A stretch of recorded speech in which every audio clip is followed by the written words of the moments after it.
اعوذ باللہ من الشیطان الرجیم بسم اللہ الرحمن الرحیم ان اللہ وملائکتہ یصلون علی النبی یا ایہا الذین آمنوا صلوا علیہ وسلموا تسلیما اللہم صلی علی سیدنا ونبینا وشفیعنا ومولانا محمد وعلی آل محمد وبارک وسلم۔ محترم خواتین و حضرات، السلام علیکم۔ پیام صبح کے ساتھ ایک بار پھر حاضر، میں ہوں آپ کا میزبان انیق احمد۔ خواتین و حضرات، روزانہ آپ کی خدمت میں حاضر ہوتے ہیں اور کسی نہ کسی موضوع پر بات کرواتے ہیں اپنے معزز علماء سے۔ خواتین و حضرات، آج کا ہمارا موضوع ایک خاص موضوع جس پر ہم سیکھیں گے اپنے وطن کے، اپنے ملک کے جید علماء سے کہ جناب والا یہ گفتگو ہوتی ہے بہت سی محفلوں میں اور ہم پڑھتے ہیں کتابوں میں کہ بعض مرتبہ ہمارے اعمال، ہمارے نیک اعمال ضائع ہو جاتے ہیں۔ یہ اعمال کے ضائع ہونے کے اسباب کیا ہوتے ہیں؟ اعمال کیوں ضائع ہو جاتے ہیں؟ نیکی کی تعریف کیا ہے؟ نیکی کسے کہتے ہیں؟ قبولیت اعمال کے اسباب کیا ہوتے ہیں؟ اعمال کے ضائع ہونے کے اسباب کیا ہوتے ہیں؟ قرآن کریم کیا بتا رہا ہے؟ سرکار دو عالم صلی اللہ علیہ وآلہ وسلم کے فرمودات اس بابت کیا ہیں؟ ہفتے اعمال کسے کہتے ہیں؟ خواتین و حضرات، اس موضوع کے حوالے سے تفصیلاً بات کریں گے اپنے معزز علماء سے۔ خواتین و حضرات، کراچی میں تشریف فرما ہیں محترم علامہ رضی جعفر صاحب قبلہ، ایک جانا مانا نام، معروف، مقبول اور محبوب نام ہمارے ملک کا، مفسر قرآن محترم علامہ سید رضی جعفر صاحب قبلہ تشریف فرما ہیں لاہور میں۔ استاد الاساتذہ محترم ڈاکٹر سرفراز احمد آوان صاحب، ڈاکٹر صاحب کی پوری زندگی کتاب و قلم کی خدمت میں گزری اور گزر رہی ہے۔ مفسر قرآن، تفسیر قرآن بالقرآن ڈاکٹر صاحب کا خاصہ، سبحان اللہ وہ کہیں اور سنا کرے کوئی۔ جب بھی ڈاکٹر صاحب تشریف لاتے ہیں ہمارے پاس، جو ہمارے معزز ویورز ہیں، ناظرین، ان کی میلز خوب آتی ہیں ہمارے پاس کہ ڈاکٹر صاحب کو ضرور بلایا کریں، بار بار بلایا کریں۔ اللہ اکبر، کیا تاثیر ہے آپ کی گفتگو میں۔ خواتین و حضرات، تشریف فرما ہیں قاری قرآن محترم قاری حماد اللہ صاحب۔ قاری صاحب سے گزارش کروں گا کہ قاری صاحب سورہ محمد صلی اللہ علیہ وآلہ وسلم کی آیات 33، 34 اور 35 کی تلاوت سے آج کے پروگرام کا آغاز فرمائیے۔ اعوذ باللہ من الشیطان الرجیم، بسم اللہ الرحمن الرحیم۔ یا ایہا الذین آمنوا اطیعوا اللہ واطیعوا الرسول ولا تبطلوا أعمالكم إن الذين كفروا وصدوا عن سبيل الله ثم ماتوا وهم كفار فلن يغفر الله لهم فلا تهنوا وتدعوا إلى السلم وأنتم الأعلون والله معكم ولن يتركم أعمالكم۔ صدق اللہ العظیم۔ سبحان اللہ قاری صاحب، ترجمہ پیش کر رہا ہوں۔ اے لوگو جو ایمان لائے ہو، تم اللہ کی اطاعت کرو اور رسول صلی اللہ علیہ وآلہ وسلم کی اطاعت کرو اور اپنے اعمال کو برباد نہ کر لو۔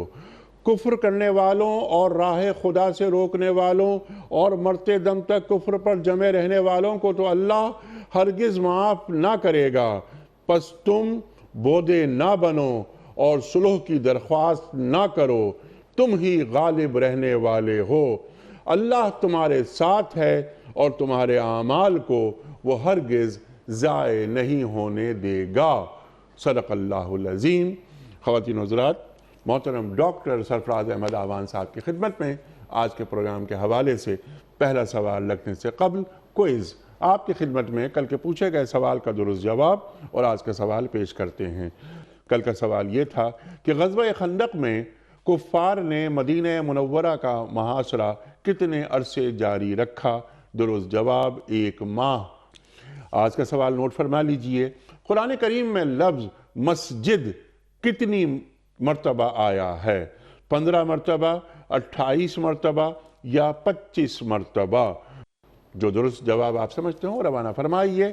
ہمارے فون نمبرز ہیں 0092213452709، ہمارا دوسرا فون نمبر ہے 009221343000980، ہمارا ای میل ایڈریس ps@duniatv.tv، ہمارا SMS کا نمبر 3031۔ خواتین و حضرات، آغاز کرتے ہیں محترم ڈاکٹر صاحب سے۔ ڈاکٹر صاحب ارشاد فرمائیے کہ یہ اعمال کے ضائع ہونے کے اسباب قرآن کریم کیا بتا رہا ہے؟ نیک اعمال کسے کہتے ہیں؟ اور نیکی کیا ہم اپنی مرضی سے گھڑ سکتے ہیں یا نیکی بس وہی نیکی ہوگی جو اللہ علیہ وآلہ وسلم نے ہمیں بتایا؟ ارشاد۔ بسم اللہ الرحمن الرحیم، والصلاة والسلام علی سید الانبیاء والمرسلین وعلی آلہ وصحبہ ومن تبعہم بإحسان الی یوم الدین۔ انیک صاحب، آپ نے سوال میں ہی جواب ذکر کر دیا کہ نیکی وہ ہے جس کو قرآن و سنت کی تصدیق اور تائید حاصل ہو۔ جس عمل کو ہم اجر و ثواب کا عمل سمجھ کر رہے ہیں، لیکن اس پر نبی کریم علیہ الصلاۃ والتسلیمات کی تصدیقی مہر نہیں ہے، آپ کی کنفرمیشن اور آپ کی اپروول نہیں ہے، وہ چاہے کتنا ہی خوبصورت دکھائی دے وہ عمل، لیکن چونکہ اس پر سرکار کی مہر نہیں، اس لیے وہ کھوٹا سکہ ہے، وہ اللہ تعالیٰ کے ہاں ناقابل قبول ہے۔ اللہ اکبر۔ اعمال کے اللہ تعالیٰ کے ہاں قبول ہونے کی 3 بنیادی شرطیں ہیں جو سورہ بنی اسرائیل میں اللہ تعالیٰ نے ارشاد فرمائیں۔ ارشاد فرمایا وَمَنْ أَرَادَ الْآخِرَةَ وَسَعَى لَهَا سَعْيَهَا وَهُوَ مُؤْمِنٌ فَلَا كُفْرَانَ لِسَعْيِهِ وَمَنْ أَرَادَ الْآخِرَةَ وَسَعَى لَهَا سَعْيَهَا وَهُوَ مُؤْمِنٌ فَأُولَئِكَ كَانَ سَعْيُهُمْ مَشْكُورًا۔ یہ ہے قرآن کریم میں سورہ بنی اسرائیل کی آیت کہ جو شخص اللہ تعالیٰ کی رضا اور خوشنودی اور آخرت میں اللہ تعالیٰ کے ہاں سے اجر و ثواب حاصل کرنے کی نیت سے عمل کرتا ہے، یعنی اخلاص، اور دوسرے نبی کریم علیہ الصلاۃ والتسلیمات کے بتلائے ہوئے راستے کے مطابق عمل کرتا ہے، وَسَعَى لَهَا سَعْيَهَا، اور تیسری شرط ہے وَهُوَ مُؤْمِنٌ، اس حال میں کہ وہ مومن ہو۔ گویا ایمان، اخلاص اور اتباع رسول، یہ 3 بنیادی شرائط ہیں، ان میں سے کوئی ایک بھی نہ پائی جائے تو پھر یقیناً وہ نیکی نہیں اور وہ عمل اللہ تعالیٰ کے ہاں قابل قبول نہیں۔ ارشاد فرمایا فَمَن يَعْمَلْ مِنَ الصَّالِحَاتِ وَهُوَ مُؤْمِنٌ فَلَا كُفْرَانَ لِسَعْيِهِ، جو شخص نیک عمل کرتا ہے بشرطے کہ وہ مومن ہو تو اس کے عمل کی ہم ناقدری نہیں کریں گے۔ جبکہ دوسری طرف اللہ تعالیٰ نے سورہ توبہ میں ارشاد فرمایا، منافقین سے کہا، اعتقادی منافقین سے کہا انفقوا طوعا او کرہا لن يتقبل منکم، تم چیریٹی جتنی مرضی کرتے رہو، ہمارے ہاں وہ ناقابل قبول ہے۔ اور وجہ کیا بیان کی؟ یہ قرآن کریم ہے انیک صاحب، یہ کسی مفتی کا فتویٰ، یہ کسی واعظ کا وعظ یا تقریر اور خطیب کی خطابت کا اظہار نہیں ہے، بلکہ قرآن کریم کی آیت ہے۔ وَمَا مَنَعَهُمْ أَن تُقْبَلَ مِنْهُمْ نَفَقَاتُهُمْ إِلَّا أَنَّهُمْ كَفَرُوا بِاللَّهِ وَبِرَسُولِهِ، ان کے نفقات یا ان کی چیریٹی یا ان کے صدقات یا ان کی خیرات، اس کے قبول ہونے میں رکاوٹ یہ ہے کہ انہم کفروا باللہ و برسولہ، انہوں نے اللہ کو ویسے نہیں مانا جیسے اللہ کے رسول نے بتایا، اور اللہ کے رسول حضرت محمد الرسول اللہ صلی اللہ علیہ وسلم کو ویسے نہیں مانا جیسے اللہ نے بتایا۔ تو جو شخص تین چیزیں ایمان، اخلاص اور اتباع رسول صلی اللہ علیہ وسلم، جب ان تینوں میں سے کوئی ایک چیز بھی اگر موجود نہیں ہے تو وہ چاہے کتنا خوبصورت اور کتنا عمدہ عمل کیوں نہ ہو، اللہ تعالیٰ کے ہاں ناقابل قبول ہے۔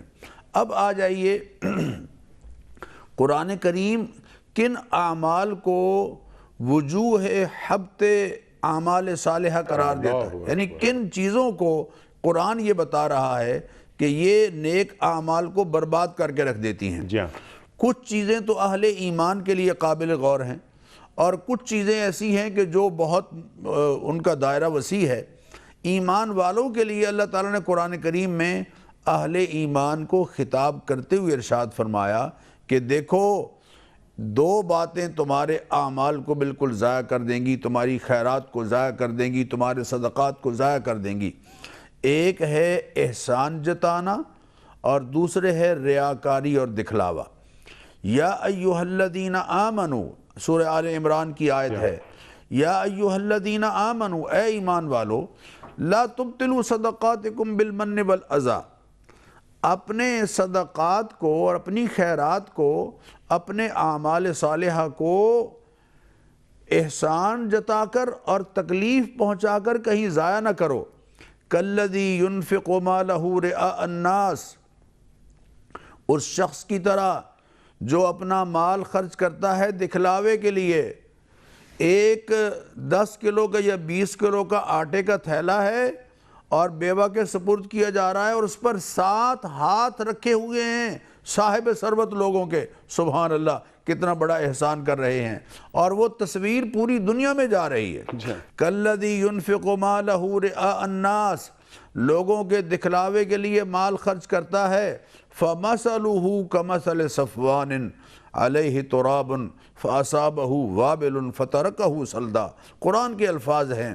فَمَثَلُهُ كَمَثَلِ صَفْوَانٍ عَلَيْهِ تُرَاب، ان کی مثال ایسے ہے ان اعمال کرنے والوں کی جو ریاکاری کرتے ہیں، دکھلاوا اور احسان جتانا اور ایذا پہنچانا، اس متعلقہ آدمی کو ایذا پہنچانا، ذہنی تکلیف، ذہنی ایذا۔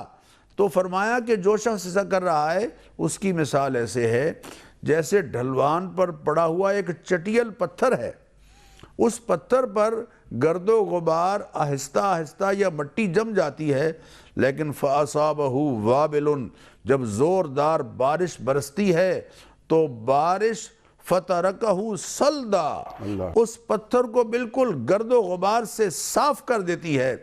لا يقدرون مما كسبوا على شيء، اے ایمان والو، اگر تم نے اپنے عمل میں ریاکاری کو شامل کر لیا، احسان جتانے کو شامل کر لیا، تو جیسے پتھر پر مٹی نہیں رہی، لا يقدرون مما كسبوا على شيء، تم بھی اپنے کیے پر اللہ تعالیٰ کے ہاں سے کچھ بھی نہیں پاؤ گے۔ تو پہلی چیز تو اعمال کی بربادی کا جو سبب بنتا ہے وہ ریاکاری ہے، احسان جتانا ہے، خاص طور پر اہل ایمان کو یہ خطاب کیا گیا ہے۔ ایک اور بات جو انیق صاحب میں چاہوں گا، آج کے دور میں جو تمام لوگ ہمارے محترم حضرات جو اداروں کے سربراہ ہیں، ڈائریکٹر ہیں، ایڈمنسٹریٹر ہیں، یا کسی بھی وزیر ہیں یا مشیر ہیں یا امیر ہیں یا وزیر اعظم ہیں یا صدر ہیں، ان سب کو یہ حدیث غور سے سننی چاہیے۔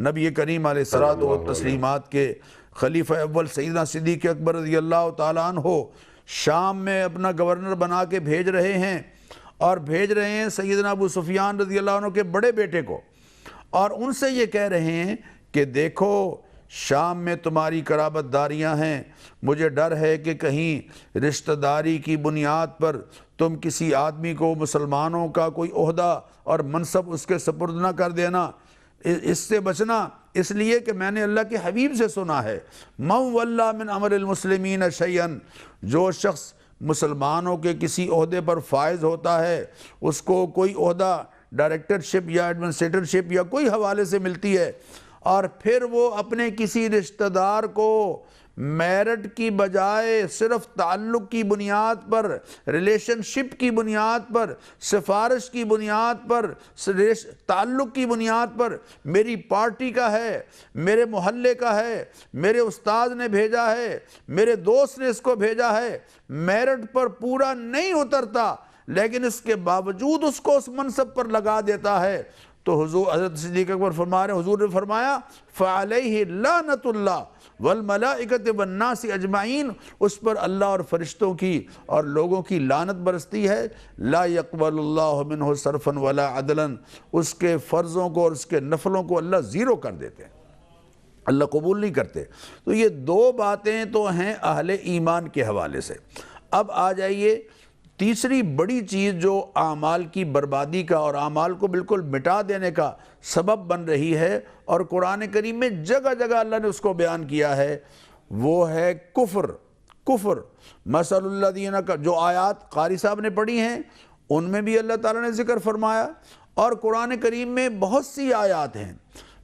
سورہ ابراہیم کی آیت میں پڑھ رہا ہوں، مثل الذین کفروا بربہم، جو کافر ہیں، اعمالہم کرماد، ان کے اعمال راکھ کی طرح ہیں، اشتدت بہ الریح فی یوم عاصف، ایسی راکھ کہ جس کو تیز آندھی والے دن ہوا فضا میں بکھیر کے رکھ دے، لا یقدرون مما کسبوا علی شیء، وہ اپنے کیے پر اللہ تعالیٰ کے ہاں سے کچھ بھی نہیں پائیں گے۔ کفر کی مختلف شکلیں ہیں، مثلا ارتداد ہے، اگر کوئی آدمی اسلام قبول کرنے کے بعد اسلام کے دامن سے الگ ہو جاتا ہے، مرتد ہو جاتا ہے، اس کا ذکر کرتے ہوئے فرمایا وَمَن يَرْتَدَّ مِنْكُمْ عَنْ دِينِهِ فَيَمُتْ وَهُوَ كَافِرٌ فَأُولَئِكَ حَبِطَتْ أَعْمَالُهُم، جو آدمی مرتد ہو جاتا ہے دین سے اور کفر اختیار کر لیتا ہے، فَأُولَئِكَ حَبِطَتْ أَعْمَالُهُم، اس کے اعمال مٹ جاتے ہیں۔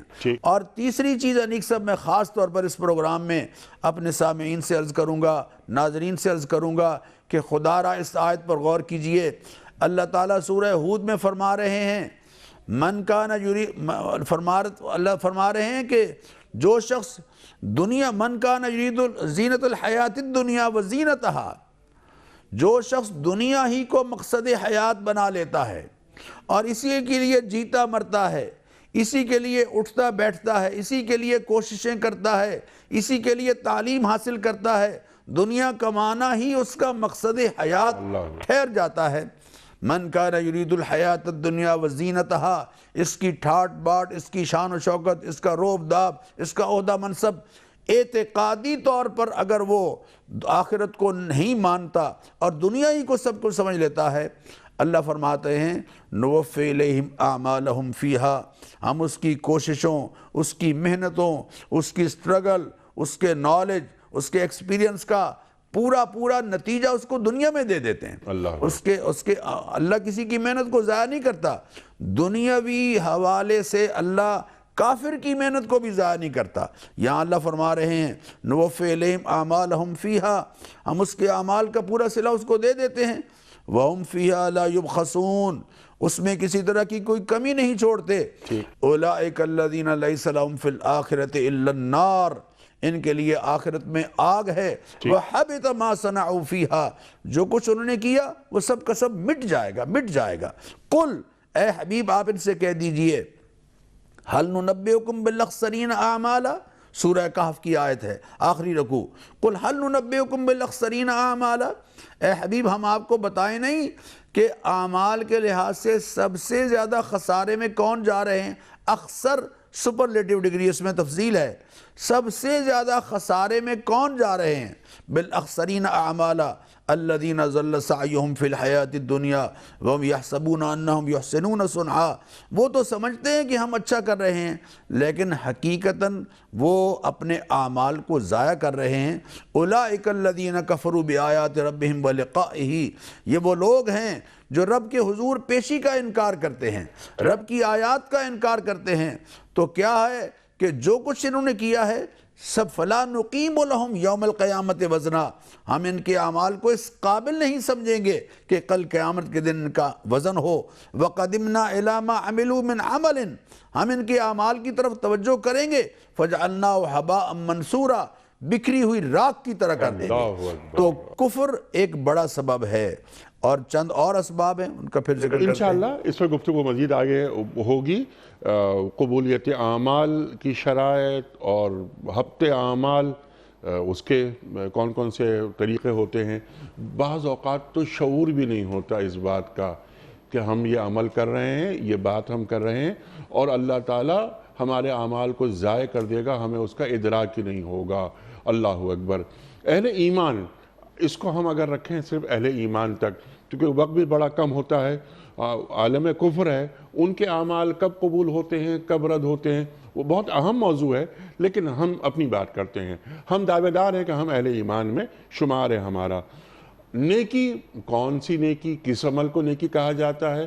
کیا اچھی بات فرمائی ڈاکٹر صاحب نے کہ اس پر مہر لگی ہوئی، سرکار دو عالم صلی اللہ علیہ وآلہ وسلم کی اگر مہر ہے، تصدیق ثبت ہے، تو وہ نیکی ہے، ورنہ وہ سب کہانیاں ہیں۔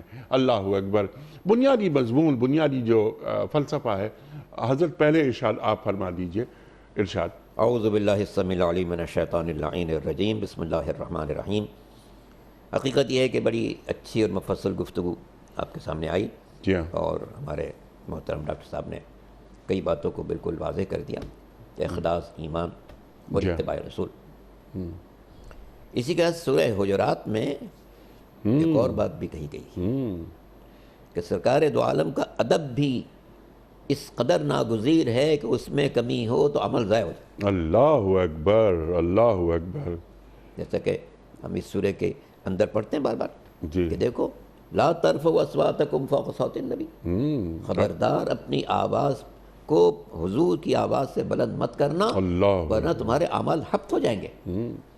اچھا، اب یہ اور آیت تمہیں خبر بھی نہیں ہوگی۔ تمہیں خبر بھی نہیں ہوگی۔ اللہ اکبر، اللہ اکبر۔ یہ آیت ظاہر قرآن کی ہر آیت قیامت تک کے لیے ہے۔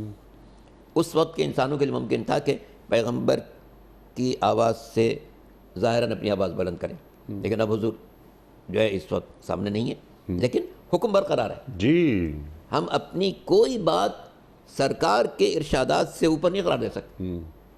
جو بات کریں پہلے یہ سوچیں کہ کیا سرکار دو عالم کی تائید میرے اس بات کو ہوگی یا نہیں ہوگی۔ آیت جو ہم نے شروع میں پڑھی، اللہ کی اطاعت کرو، رسول کی اطاعت کرو، ورنہ تمہارا عمل حبط ہو جائے گا۔ اس کا مطلب کیا ہے کہ حبط اعمال میں کفر ہے ہی ہے، ریاکاری ہے ہی ہے، حضور کے شان کے خلاف کوئی بات کرنا بھی شامل ہے، اور اطاعت خدا و رسول سے ہٹ جانا بھی حبط اعمال کا باعث ہو سکتا ہے۔ تو اس لیے انسان ضرور اس حقیقت کو پیش نظر رکھے کہ یہ جو سورہ حجرات میں ادب سکھایا گیا ہے، یہ ہماری پوری زندگی میں نافذ ہے۔ جی۔ مسلمان کلمہ تو پڑھ لیتا ہے، لا الہ الا اللہ محمد رسول اللہ اس نے کہا، اور ایک دائرہ ہے اس کے اندر آ گیا، لیکن اب منزل آتی ہے، یا ایھا الذین آمنوا آمنوا باللہ ورسولہ، اللہ اکبر۔ اے ایمان والو ایمان لاؤ۔ یہ کیا مطلب ایمان والو ایمان لاؤ؟ اس کا مطلب کیا ہے؟ ایک وسیع دائرے میں تم آ گئے کلمہ پڑھنے کی بنا پر۔ اب کب راسخ ہوگا دل میں؟ جب تم اطاعت کی منزل پر آ گئے۔ قالت الاعراب آمنا، عرب نے آ کر کہا کہ ہم ایمان لیں، کہا لم تؤمنوا، نہیں ایمان نہیں آ، قولوا اسلمنا، قولوا اسلمنا ولما يدخل الايمان في قلوبكم، اللہ اکبر، ابھی ایمان تمہارے دلوں میں اترا کہاں ہے؟ اللہ اکبر، تو ایمان کا مطلب ہے کہ ایمان دل میں اتر جائے اللہ اکبر۔ اور انسان دل کی آنکھ سے اپنے رب کو دیکھے۔ حقیقت یہ ہے کہ ہماری زندگی میں بہت سارے مسائل اس لیے ہیں کہ ہم اپنے دل کی آنکھ سے رب کو نہیں دیکھتے۔ سبحان اللہ، سبحان اللہ۔ نماز پڑھ لیتے ہیں، روزہ رکھ لیتے ہیں، دوسرے واجبات کو کسی حد تک ادا کر لیتے ہیں، لیکن دل کی آنکھ سے اس کو نہیں دیکھتے، اور نہ دل میں اس کو پورا اتارتے ہیں۔ اگر دل میں پورا اتار لیں تو ہماری پوری زندگی کے ہر عمل میں اللہ نظر ہے، اور اگر دل کی آنکھ سے اس کو دیکھیں تو کسی غلط بات کی طرف ہم جا نہیں سکتے، اس لیے کہ ہم دیکھ رہے ہیں اللہ میرا دیکھ رہا ہے، کوئی نہ دیکھے وہ دیکھ رہا ہے، 7 سمندر کی گہرائیوں میں بھی جو دیکھ رہا ہے۔ جیسے کہ حدیث مبارک میں پڑھتے ہیں کہ پاک ہے وہ اللہ جو سمندروں کی گہرائیوں کے اندر سانس لینے والی مچھلی کی آواز کو سن رہا ہے۔ سبحان اللہ، سبحان اللہ۔ تو اگر انسان اس حقیقت کو پیش نظر رکھے کہ میں خلوت میں ہوں، جلوت میں ہوں، مجمع میں ہوں، تنہائی میں ہوں، کہیں ہوں، کوئی نہ دیکھ رہا ہو مگر وہ دیکھ رہا ہے، تو اس صورت میں انسان کا عمل خود بخود ایک صحیح دائرے میں آئے گا۔ اسی لیے میں یہ بات عرض کرتا ہوں کہ انسان رب کو اپنے دل کی آنکھ سے دیکھے تاکہ زندگی اس کی منور ہو جائے، چونکہ اللہ نور السماوات والارض، اللہ نور ہے۔ جب اللہ نور ہے، ہم دل کی آنکھ سے اس کو دیکھیں گے تو زندگی کی تاریکیاں چھٹتی چلی جائیں گی، زندگی پر نور غالب آتا چلا جائے گا، اور یہ نور کا غالب آنا انسان کے لیے اعمال کو رفعت عطا کرنے والا۔ الیہ یصعد الکلم الطیب والعمل الصالح یرفعہ، پاکیزہ بات ہی اس تک پہنچتی ہے اور عمل صالح مزید اس کو بلندی عطا کر دیتا ہے۔ تو اگر انسان ان حقائق کو پیش نظر رکھے کہ اخلاص ہو، ایمان ہو، اتباع رسول ہو، حضور کے فرمان کو اپنی جان سے زیادہ مقدم قرار دیں، اور کوئی ایسا کلمہ نہ کہیں کبھی کہ جو ارشادات رسالت مآب کے خلاف ہو، یا ہم اپنی بات کو ان کی بات کے اوپر قرار دینا چاہیں۔ اس لیے کہ سورہ حجرات نے سختی سے منع کیا، حق عمل ہو جائے گا۔ اگر کسی بھی مسئلے پر کہانی سرکار دو عالم نے فرمایا تو تھا، مگر میری یہ رائے ہے۔ اگر کوئی شخص یہ کہے مسلمان ہوتے ہیں کہ سرکار نے فرمایا تو ہے مگر میری رائے، مطلب اسی وقت وہ گر گیا، پہاڑ سے بالکل نیچے گر پڑا کہ اس نے اپنی بات کو سرکار کی بات پر ہمیں پورے معاشرے کا جائزہ لینا چاہیے۔ ہم جو کچھ کر رہے ہیں، جو ہمارے دستور ہے، جو ہماری زندگی کا عنوان بن چکا ہے، جو ہمارا تجارت کا انداز ہے، جو ہمارا کاروبار کا انداز ہے، جو لین دین کا انداز ہے، بندگان خدا کے ساتھ سلوک کا انداز ہے، پڑوسیوں کے ساتھ خبرگیری کا انداز ہے، کتنا ہم اتباع رسول کر رہے ہیں۔ جب تک اتباع رسول نہ ہو، کوئی عمل انسان کا رفعت نہیں پا سکتا ہے۔ اس لیے کہ اللہ کی بارگاہ میں وہی عمل قبول ہوگا جو اخلاص کے ساتھ ہوگا، اتباع رسول کے ساتھ ہوگا، اور رسول کے عشق کے ساتھ ہوگا۔ سبحان اللہ، سبحان اللہ، وہی کہ مہر، ایک تو مہر کی بات ہوئی۔ لیکن ڈاکٹر صاحب، جو علامہ صاحب نے بات فرمائی، میں چاہتا ہوں ذرا اس کو اور واضح کر دیجئے آپ۔ یہ اپنی آوازوں کو سرکار دو عالم صلی اللہ علیہ وآلہ وسلم کی آواز سے پس رکھیں۔ یا ایھا الذین آمنوا لا ترفعوا اصواتکم فوق صوت النبی، اللہ اکبر، اللہ اکبر۔ اس کو ذرا واضح کیجئے ڈاکٹر صاحب۔ جی، اللہ تعالیٰ آپ کو جزائے خیر دے کہ یہ سورہ حجرات کی جو ابتدائی آیات ہیں، یہ محبوب کریم علیہ الصلوۃ والتسلیمات کے آداب ہمیں سکھا رہی ہیں۔ اللہ اکبر، اللہ۔ محبوب کریم علیہ الصلوۃ والتسلیمات کی حرمت اور آپ کا احترام تو عین ایمان ہے، اس کے بغیر تو ایمان ہے ہی نہیں سرے۔ یہ جو جملہ ارشاد فرمایا، یا ایھا الذین آمنوا لا تقدموا بین یدی اللہ ورسولہ، اللہ اکبر، اے ایمان والو، اللہ اور اس کے رسول سے آگے مت بڑھو، یعنی اس سے پہلے کہ تم یہ معلوم کرو کہ اس معاملے میں اللہ اور اس کے رسول کا حکم کیا ہے، اپنی رائے دے دو۔ ما کان لمؤمن ولا مؤمنۃ اذا قضى اللہ ورسولہ امرا ان یکون لہم الخیرۃ من امرہم، کسی مومن مرد اور عورت کو اس بات کا حق حاصل نہیں ہے کہ اللہ اور اس کے رسول کسی بات کا حکم دیں تو وہ پھر اس میں اپنا اختیار شامل کرے۔ اب اس کے لیے اختیار باقی نہیں رہا، اب اختیارات سارے ختم ہو گئے، اب اللہ اور اس کے رسول کا حکم ہی جاری ہوگا۔ اور دوسرا جملہ ارشاد فرمایا، یا ایھا الذین آمنوا، اے ایمان والو، لا ترفعوا اصواتکم فوق صوت النبی، جس مجلس میں محبوب کریم علیہ الصلوۃ والتسلیمات کی ذات کریمہ تشریف فرما ہوں، اس مجلس میں اللہ کے حبیب کی آواز سے تمہاری آواز بلند نہیں ہونی چاہیے۔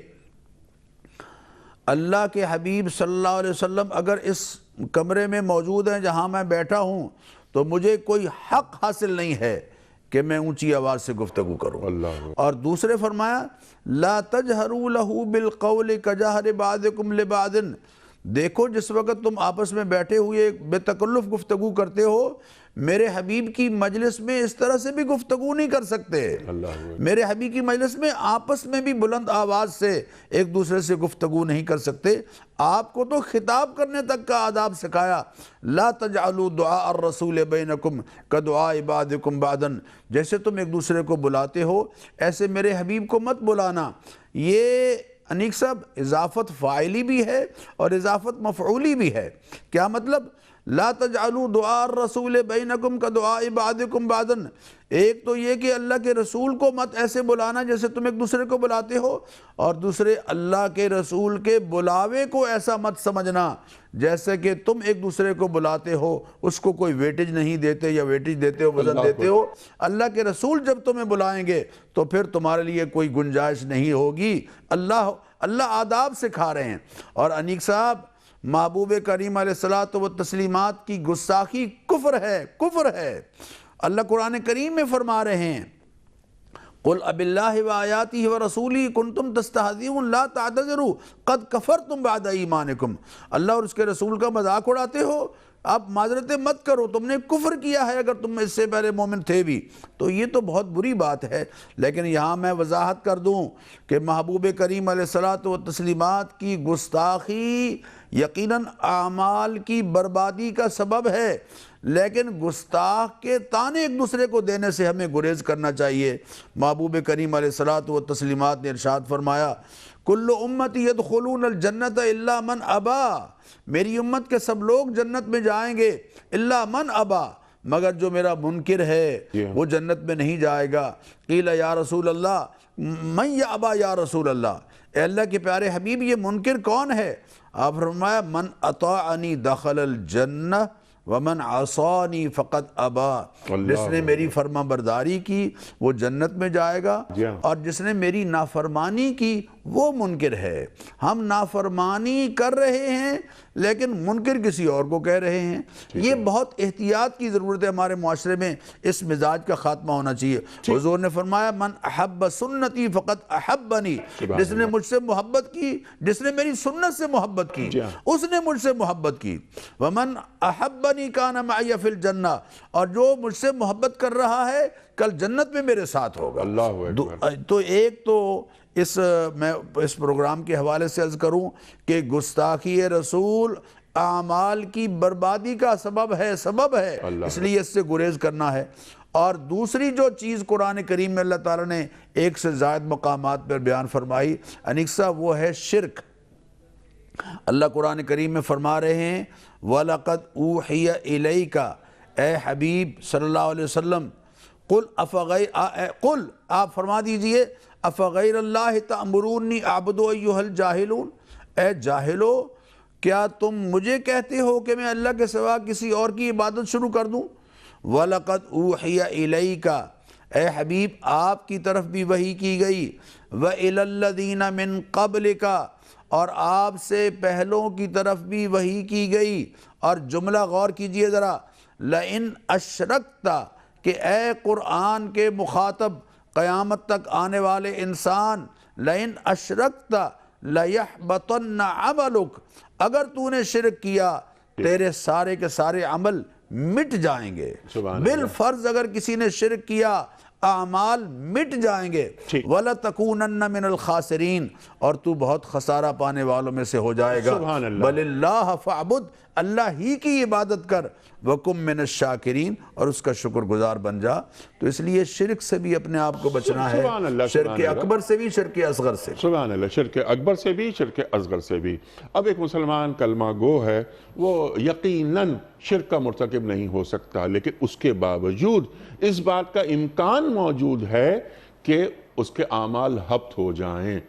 تو شرک ہم کبھی کسی بت کو نہیں پوچھ سکتے، کوئی بھی مسلمان وہ باعمل ہو یا بے عمل ہو، اس سے ہٹ کر یعنی مسلمان ناقص العمل تو ہو سکتا ہے، ناقص الایمان نہیں ہو سکتا۔ ایک بات تو یہ طے ہے۔ چند باتیں علامہ صاحب یہ آپ ہمیں تعلیم کر دیجئے کہ کن کاموں سے ہمیں فوری طور پر گریز کرنا ہے۔ ہمارے علم میں نہیں وہ بات، وہ کام، ہم اس سے کر گزرتے ہیں ہم اسے، اور پھر وہ ہمارے نیک اعمال ضائع ہونے کا احتمال باقی ہو جاتا ہے۔ میں عرض کروں کہ شرک اکبر اور شرک اصغر، شرک اکبر تو مسلمان نہیں کرتے ہیں کہ بتوں کے آگے جا کے سجدہ کریں، ٹھیک ہے، لیکن شرک اصغر میں مسلسل مبتلا ہوتے ہیں۔ ٹھیک، ریاکاری شرک اصغر ہے۔ جی ہاں، ریاکاری، بالکل۔ میں مسجد میں گیا، دیکھا مسجد خالی ہے، میں نے کہا چلو کچھ نمازیں پڑھ لیں، ٹھیک ہے، جلدی نماز پڑھنا شروع کی، فٹافٹ بسم اللہ الرحمن الرحیم الحمدللہ رب العالمین۔ اتنی دیر میں کچھ لوگ آنا شروع ہوئے، اب میں نے محسوس کیا اچھا مسجد میں آنا شروع کریں. اب میں نے اپنی نماز میں احتیاط شروع کر دی. بسم اللہ الرحمن الرحیم الحمد للہ رب العالمین. غور کیجئے، پبلک کے آنے سے پہلے میں جو نماز پڑھ رہا تھا وہ شکلاً بدنما تھی، ٹھیک، بہت جلدی جلدی والی چل رہی تھی. پبلک کے آنے کے بعد جو میں نماز پڑھ رہا ہوں وہ شکلاً خوش نما ہے، لیکن حتمی بات یہ ہے کہ پبلک سے آنے سے پہلے جو نماز میں پڑھ رہا تھا ہو سکتا ہے یہ قبول ہو جائے، مگر پبلک کے آنے کے بعد جو میں نے پڑھی ہے یہ نہ صرف یہ کہ قبول نہیں ہوگی بلکہ اس پر میری سزا ہوگی. جی، ریاکاری کی وجہ سے. کیوں؟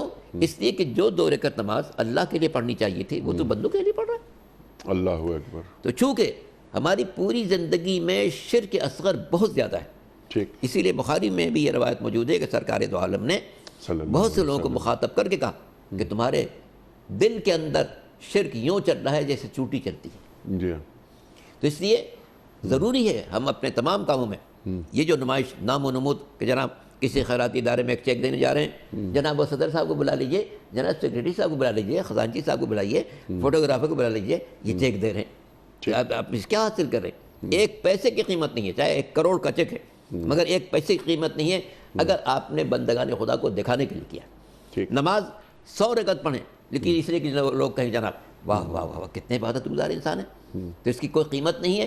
نہ صرف کہ کوئی قیمت نہیں ہے بلکہ یہ نماز باطل ہے اور اس نماز پر مجھے سزا ہوگی. تو تمام عبادتوں میں خاص طور سے نیک کاموں کے سلسلے میں بھی اور عبادت کے سلسلے میں، نیک کام میں اگر ریاکاری آ جائے تو سونا مٹی ہو جاتے ہیں، ہزاروں کی رقم ہو کچھ نہیں اس کا حاصل. عبادت میں اگر ریاکاری آ جائے تو یہ زہر ہے جو اس عبادت کو باطل کر دے گی. اس لیے انسان لازماً یہ پیش نظر رکھے کہ میں جو کار خیر انجام دے رہا ہوں، کسی غریب کی مدد کر رہا ہوں، کسی یتیم کے سر پر ہاتھ رکھ رہا ہوں، کسی بیوہ کی مدد کر رہا ہوں، کسی پڑوسی کی خبرگیری کر رہا ہوں، بندگان خدا میں کسی محتاج کے ہاتھ پر کوئی چیز رکھ رہا ہوں، اس میں اخلاص کتنا ہے، ریاکاری کتنی ہے. کہیں بھی اگر تھوڑی سی ریاکاری آئے گی تو انسان کو شرک کی سرحدوں میں داخل کرتے رہے گی. اسی لیے قرآن مجید میں ایک اور مقام پر کہا گیا کہ عبادت کرو مشرک مت بنو.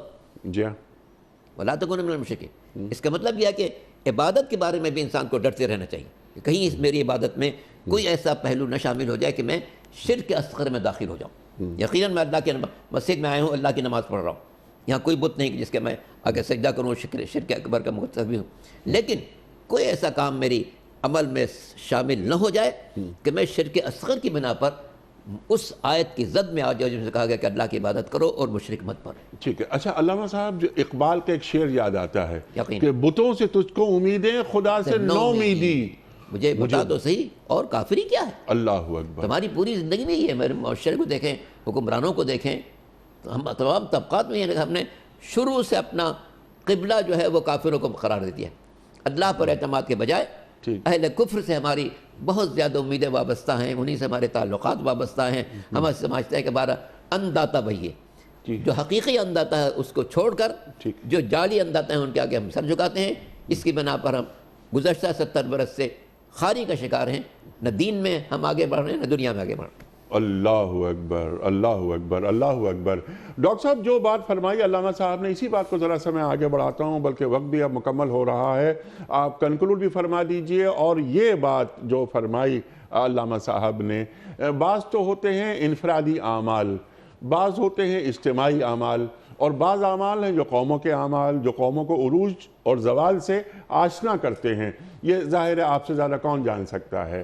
آپ یہ فرمائیے کہ یہ جو قوموں کی بھی بدعمالیاں ہوتی ہیں، اور پھر دوبارہ میں وہ شعر پڑھوں گا اقبال کا کہ بتوں سے تجھ کو امیدیں، خدا سے نو امیدی. مجھے بتا تو صحیح کافری کیا ہے. تو کیا اگر ہم اللہ تعالیٰ کی طرف جو شرک کی آپ بات فرما رہے تھے، اپنا رخ میں کسی اور جانب کر لوں، کسی اور بت کی جانب کر لوں اور اس کے سامنے ہاتھ پھیلا دوں، تو کیا یہ قوموں کے عروج و زوال کے تعلق سے اس کی بھی کوئی اثر پذیری ہے؟ ارشاد. انیک صاحب، جو پتھر کے اور لوہے کے اور چاندی کے بت ہیں ان کا تو ہم رد کر رہے ہیں جی، لیکن جو IMF کی صورت میں اور ورلڈ بینک کی صورت میں جو بت کھڑے کر دیے گئے ہیں ان کا ہمیں احساس کرنا چاہیے جو قوت ہمارے دینی احکام کے اجراء میں رکاوٹ بن رہی ہے، اور جو قوت اور طاقت ہمیں اللہ اور اس کے رسول کی تعلیمات سے انحراف پر مجبور کر رہی ہے، اور اس کا سبب رزق ہے، دولت ہے، سرمایہ ہے، قرض کا حصول ہے، تو وہ تو ارباب من دون اللہ ہیں۔ ان کو ماننا تو یہی آج زندہ شرک یہی ہے، یعنی زندہ جو ارباب ہیں ان کو ہم نہیں مان رہے، اور پھر قرآن کریم میں اللہ تعالیٰ نے ان کو ارباب من دون اللہ کہا ہے۔ اس لیے میں آپ سے عرض کروں کہ جن قوموں نے اللہ کی دی ہوئی آزادی کی نعمتوں کی ناقدری کی، اور اللہ تعالیٰ کی دی ہوئی نعمتوں کو انہوں نے اس طرح سے ضائع کیا کہ ان کو قدر کی نگاہ سے نہیں دیکھا، تو پھر وہ قومیں اللہ کی نظر سے گر گئیں۔ اس میں بڑی قوم بنی اسرائیل کی قوم ہمارے لیے مثال ہے۔ قرآن کریم میں اللہ تعالیٰ نے جگہ جگہ اس کا تذکرہ کیا کہ اللہ تعالیٰ نے اتنی نعمتیں عطا فرمائی کہ وَإِنِّي فَضَّلْتُكُمْ عَلَى الْعَالَمِينَ، اللہ اکبر۔ میں نے تمہیں سارے جہاں اس دور ان سب پر تمہیں فضیلت عطا فرمائی، وَأَتْمَمْتُ عَلَيْكُمْ نعمتی، اپنی نعمتیں تم پر تمام کر دیں۔ لیکن جب اس قوم نے اللہ کی نعمتوں کی ناقدری کی، آزادی کی ناقدری کی، اللہ کی دی ہوئی نعمتوں ایمان کی ناقدری کی، اور تمام چیزوں کی ناقدری کی، اور اللہ کے فیصلوں کے سامنے یہ کہنے لگے کہ حضرت موسیٰ علیہ السلام کو کہ اجعل لنا الہا کما لہم آلہہ، ہمارے لیے بھی ایسا کوئی الہ بنا دیجئے جیسے ان کا ایک الہ، ان کے بہت سارے الہ ہیں، یہاں تک اتر آئے۔ تو پھر اللہ تعالیٰ کی نعمتوں سے وہ لوگ محروم ہو گئے۔ تو میں قومی سطح پر میں عرض کروں گا کہ آج ہم نے بہت سے جو زندہ بت ہم نے کھڑے کر رکھے ہیں، اور ان کے احتیاج اس قدر ہم نے بنا لی ہے۔ فرعون نے یہ کہا تھا کہ میں تمہارا ربکم الاعلیٰ ہوں، اور ربکم الاعلیٰ کا مطلب یہ نہیں کہ میں تمہارا کریٹر ہوں، پیدا کرنے والا ہوں، مطلب یہ تھا کہ تمہارا رزق کا کنٹرول میرے ہاتھ میں ہے، تمہارے لیے جو کچھ نعمتیں میسر آ رہی ہیں وہ میرے تھرو تم تک میسر آ رہی ہیں۔ تو اگر فرعون رب اعلیٰ اس کا ہم رد کرتے ہیں، تو آج کے جو ہم نے رب بنا لیے ہیں ان کا بھی ہمیں رد کرنا ہوگا، اور اللہ تعالیٰ کی چوکھٹ پر دیانتداری کے ساتھ، امانت داری کے ساتھ، اپنی کرپشن کو ختم کرتے ہوئے، ظلم اور جبر کو ختم کرتے ہوئے، عدل اور انصاف کے نظام کو قائم کریں گے، اور چھوٹے اور بڑے کا امتیاز کیے بغیر انصاف اور عدل قائم کریں گے، تو اللہ اپنے رزق کے دروازے ہم پر کھول دیں گے۔ سبحان ہمیں اللہ۔ یہ جو زندہ الہ ہیں ان سے اپنے آپ کو بچا کر شرک سے بچنا ہوگا۔ سبحان اللہ۔ اچھا ڈاکٹر صاحب، یہ آخری سوال یہ بھی آپ ارشاد فرما دیجئے، آپ کی اسی گفتگو سے یہ مربوط ہے کہ جو آج کا ہمارا موضوع ہے کہ اعمال کے ضائع ہونے، حبط ہونے کے اسباب، تو جب ہم جس طرح کہ آپ نے بات فرمائی کہ ہم جو آج کے جو جدید بت ہیں ان کے آگے سر سجود ہو جاتے ہیں، تو ہمارے جو اجتماعی اور قومی اعمال ہوتے ہیں کیا انہیں بھی وہ سب ضائع ہو جاتے ہیں؟ بھئی ان سے برکت اٹھ جاتی ہے نا۔ انیک صاحب، وہ اعمال اس لیے ضائع ہو رہے ہیں کہ ہماری محنت نتیجہ خیز نہیں ہو رہی، جی ہاں، ہماری اسٹرگل وہ ہے اس کا کوئی نتیجہ نہیں نکل رہا۔ ہم اپنے ہاں جو کچھ بھی کر رہے ہیں وہ نتیجہ خیز اس لیے نہیں ہوتا کہ ہم قرض لیتے ہیں جب، تو اس کے ساتھ ساتھ جو قرض دینے والوں کی شرائط ہیں وہ اس قدر ہوتی ہیں، اور ان کے فنڈز کو استعمال کرنے کے لیے جو اپنے افراد بھیج جاتے ہیں وہ ساری دولت تو واپس سمیٹ کے لے جاتے ہیں۔ اس لیے اپنے اعمال کی بربادی سے، اور اپنی محنت اور اپنی کوشش، اور یہ جو ہم کہہ رہے ہیں اور کوششیں کر رہے ہیں کہ ہم اپنے نظام کو بہتر کریں گے اور اپنی معاشرتی اور اپنے معاشی نظام کو بہتر کرنا چاہتے ہیں، تو اس کی بہتری کے لیے ہمیں شرک سے نکل کر ہمیں وحدت پر آنا ہوگا، اور اللہ تعالیٰ کی ذات عالی کی چوکھٹ پر آنا ہوگا، اور توکل اور اللہ کی ذات عالی پر بھروسہ کرنا ہوگا، اور اپنے جو وسائل اللہ نے دے رکھے ہیں ان کو سامنے لانا ہوگا، وسائل کو بھرپور طور پر اختیار کرنا ہوگا، تو ہم یقیناً الحمدللہ اس لحاظ سے اس شرک سے بھی بچ سکتے ہیں۔ سبحان اللہ۔ اور پاکستان، یہ اسلامی جمہوریہ پاکستان، یہاں ریاست مدینہ کی ایک جھلک نظر آ سکتی ہے۔ جو آج کہا جا رہا ہے، بڑے بڑے دعوے ہیں، لیکن ختم کرتے ہیں اگر پروگرام۔ اپنے قوت بازو پر اعتماد کریں اور اللہ پر توکل کریں، تب ہو سکتا ہے۔ اللہ اکبر، اللہ اکبر۔ قوت بازو پر بھروسہ اور اللہ پر توکل، اپنا رخ اللہ کی طرف بالکل سیدھا رکھیں، دل میں اتارے اللہ کو، جی، اور اللہ پر وہ توکل جو آپ نے بات فرمائی، توکل کا، اللہ کو وکیل کر لینا۔ تو اللہ کو وکیل کر لیا تو پھر کیا غم، کیا پریشانی۔ لیکن پھر وہی بات کہ بتوں سے تجھ کو امیدیں، خدا سے نو امیدی، مجھے بتا تو صحیح اور کافری کیا ہے۔ اللہ اکبر۔ میں آپ کا بڑا ممنون علامہ صاحب، ڈاکٹر صاحب آپ کا بڑا ممنون، تشریف لائے آپ، اور ہمیشہ کی طرح آپ دونوں حضرات سے ہم نے آج بھی بہت سیکھا۔ قاری صاحب آپ کا بڑا ممنون، اللہ آپ کو جزا دے۔ وقت مکمل ہوا ہمارے آج کے پروگرام کا۔ خواتین و حضرات کی اتنی اہم گفتگو، اللہ اکبر۔ ہمیں احتیاط کرنی چاہیے انفرادی حیثیت میں رہتے ہوئے بھی، اور پھر جو قوموں کی بات کی، عروج کیسے ملے گا ہمیں تو اللہ پر وہی توکل اور مکمل بھروسہ رکھنا چاہیے۔ اللہ ہمیں عروج سے ہمکنار کرے گا انشاءاللہ۔ کوئز کل کا سوال یہ تھا کہ غزوہ خندق میں کفار نے مدینہ منورہ کا محاصرہ کتنے عرصے جاری رکھا؟ درست جواب 1 ماہ۔ آج کا سوال نوٹ فرما لیجئے۔ قرآن کریم میں لفظ مسجد کتنی مرتبہ آیا ہے؟ 15 مرتبہ، 28 مرتبہ یا 25 مرتبہ؟ جو درست جواب آپ سمجھتے ہوں روانہ فرمائیے۔ ہمارے فون نمبرز ہیں 00922 345 27009۔ ہمارا دوسرا فون نمبر ہے 00922 343 00980۔ ہمارا ای میل ایڈریس ps@dunyatv.tv۔ ہمارا SMS کا نمبر 3031، اور خواتین و حضرات ہمارا واٹس ایپ کا نمبر ہے 0092 321 825 0194۔ حضرت ایک پرچی آپ نکال کر اعلان فرمائیے گا کہ آج کے ونر کون ہیں؟ واہ جناب، آج کی ونر ہے ام ایمن صاحبہ فیصل آباد سے۔ ام ایمن صاحبہ فیصل آباد سے، یہ ایک ریگولر ویور ہیں ہماری، اور کئی مرتبہ ان کا نام انعام یافتگان میں شامل ہو چکا ہے۔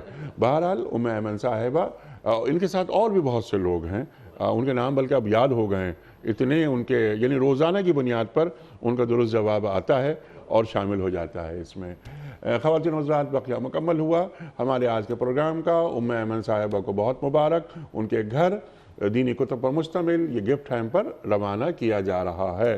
اختتام ہوتا ہے پیام صبح کا روزانہ ایک قول پر، اور وہ قول ہوتا ہے صاحب نہج البلاغہ امیر المومنین حضرت علی مرتضیٰ کرم اللہ وجہہ کا۔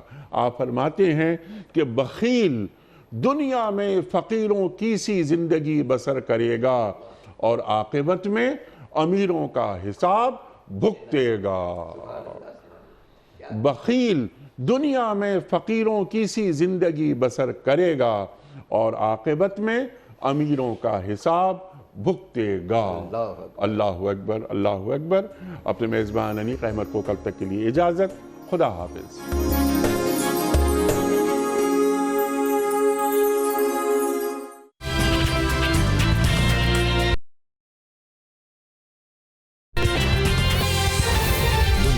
خبر کی دنیا